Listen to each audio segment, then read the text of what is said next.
राधे राधे मित्रों, बोले श्री कृष्ण भगवान की जय। आइए मित्रों, हम आपको बता चुके हैं गीता की महिमा हम आपको बता चुके हैं। अब गीता की महिमा क्या है, गीता का प्राकट्य कहाँ से हुआ।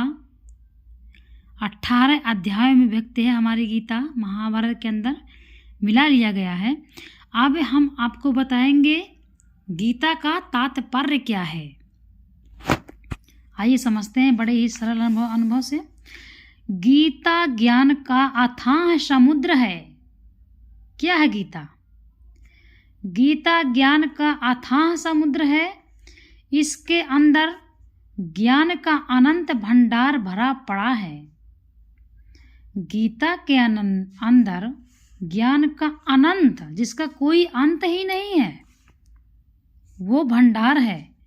इसका तत्व समझाने में बड़े बड़े दिग्विजयी विद्वान और तत्वालोचक महात्माओं की वाणी भी कुंठित हो जाती है।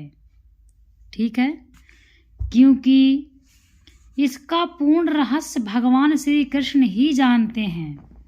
हमने आपको गीता की महिमा में पहले बताया था कि गीता क्या है। गीता जो है भगवान की दिव्य वाणी है, श्री कृष्ण की दिव्य वाणी है गीता। इसलिए गीता का जो है रहस्य श्री कृष्ण के अलावा पूर्ण कोई नहीं जानता है। उनके बाद कहीं इसके संकलनकर्ता व्यास जी और श्रोता अर्जुन का नंबर आता है। ऐसी अगाध रहस्यमयी गीता का आशय और महत्व समझना मेरे जैसे मनुष्य के लिए ठीक वैसा ही है जैसे एक साधारण पक्षी का अनंत आकाश का पता लगाने के लिए प्रयत्न करना। जैसे कोई एक साधारण पक्षी आकाश का पता लगाए, इसी प्रकार से हम साधारण मनुष्यों के लिए गीता का जो ज्ञान है, तो गीता के महत्व को समझने के लिए हम उस पक्षी के ही भांति हैं। गीता अनंत भावों का अथाह समुद्र है। गीता में एक दो भाव तो है नहीं, गीता में एक दो भाव नहीं, अनंत भाव है, अंत ही नहीं है उन भावों का। रत्नाकर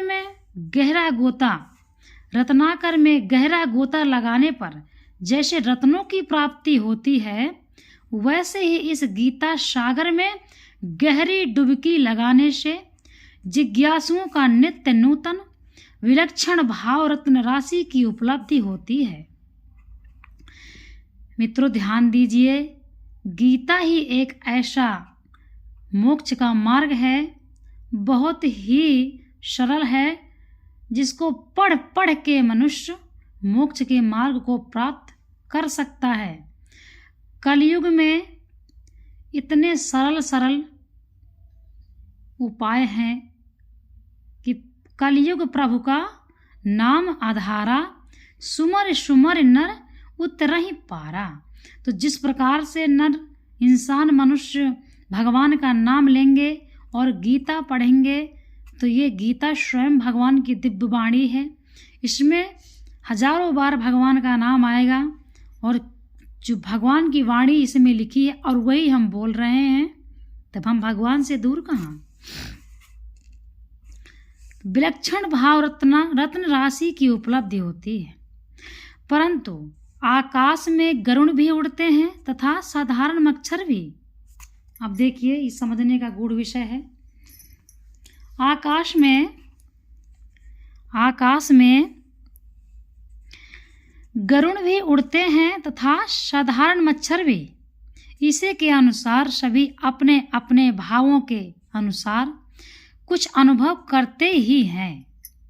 ठीक है, अतएव विचार करने पर प्रतीत होता है कि गीता का मुख्य तात्पर्य अनादि काल से अज्ञानवश संसार समुद्र में पड़े हुए जीवों को परमात्मा की प्राप्ति करवा देने में है और उसके लिए गीता में ऐसे उपाय बतलाए गए हैं जिनसे मनुष्य अपने सांसारिक कर्तव्य कर्मों का भली भांति आचरण करता हुआ ही परमात्मा को प्राप्त कर सकता है।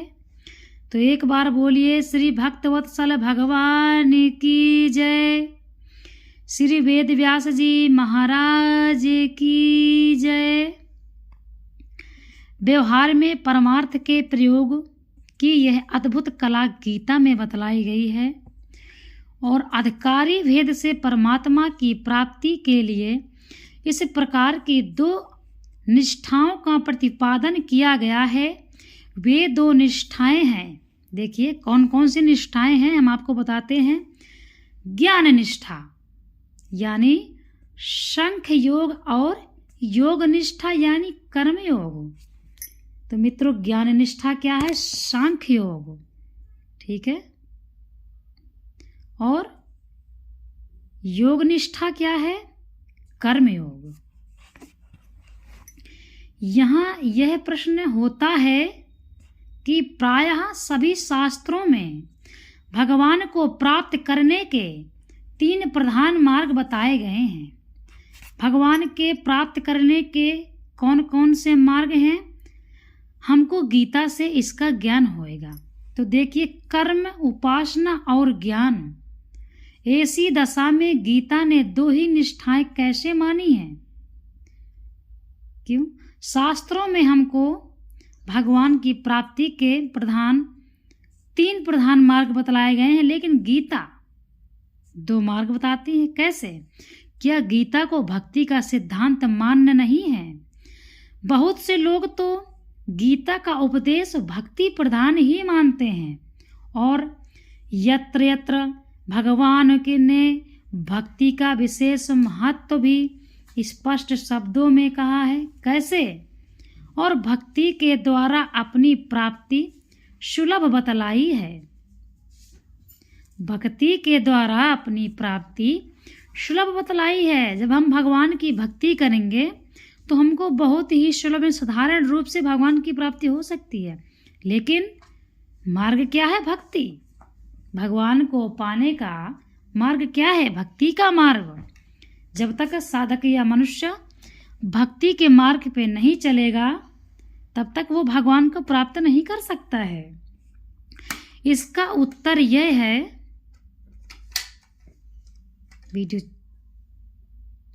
इसका उत्तर यह है कि शास्त्रों में कर्म और ज्ञान के अतिरिक्त जो उपासना का प्रकरण आया है, देखिए इसको समझिए आप। लोग बहुत व्रत करते हैं, दिन भर निर्जला रहते हैं बिना पानी पी के। 3 दिन पहले से लोग व्रत रखते हैं। तो इसमें आप उपासना का समझिए। शास्त्रों में कर्म और ज्ञान के अतिरिक्त जो उपासना का प्रकरण आया है वह उपासना इन्हीं 2 निष्ठाओं के अंतर्गत है। समझिए, जब अपने को परमात्मा से भिन्न मानकर उपासना की जाती है तब वह सांख्य निष्ठा के अंतर्गत आ जाती है। और जब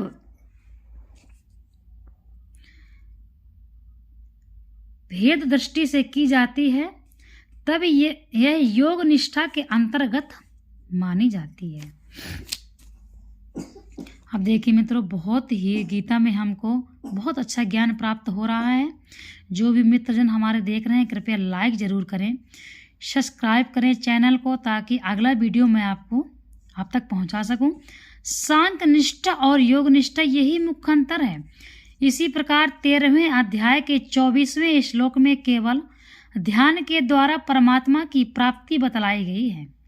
देखिए, ध्यान के द्वारा भी प्रभु भक्ति मिलती है, परंतु वहाँ भी यही बात समझनी चाहिए कि जो ध्यान अभेद दृष्टि से किया जाता है वह सांख्य निष्ठा के अंतर्गत है और जो भेद दृष्टि से किया जाता है वह योग निष्ठा के अंतर्गत है।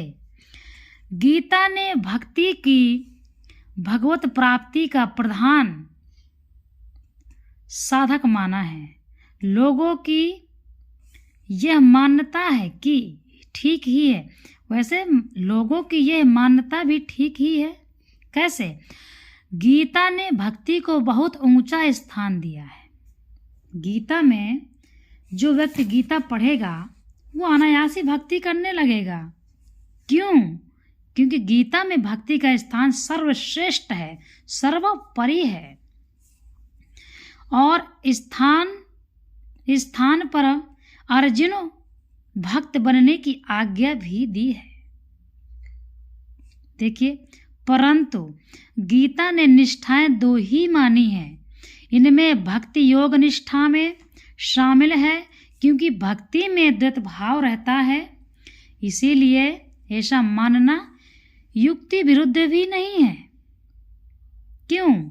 युक्ति विरुद्ध भी नहीं कहा जा सकता। भक्ति किस प्रकार योग निष्ठा के साथ मिली हुई है मित्रों, इस पर आगे चलकर विचार किया जाएगा। अस्तु, गीता में केवल भजन पूजन अथवा केवल ध्यान से अपनी प्राप्ति बतलाकर भगवान ने यह भाव दिखलाया है कि योग निष्ठा के पूरे साधन से तो उनकी प्राप्ति होती ही है, उसके एक एक अंग के साधन से भी उनकी प्राप्ति हो सकती है।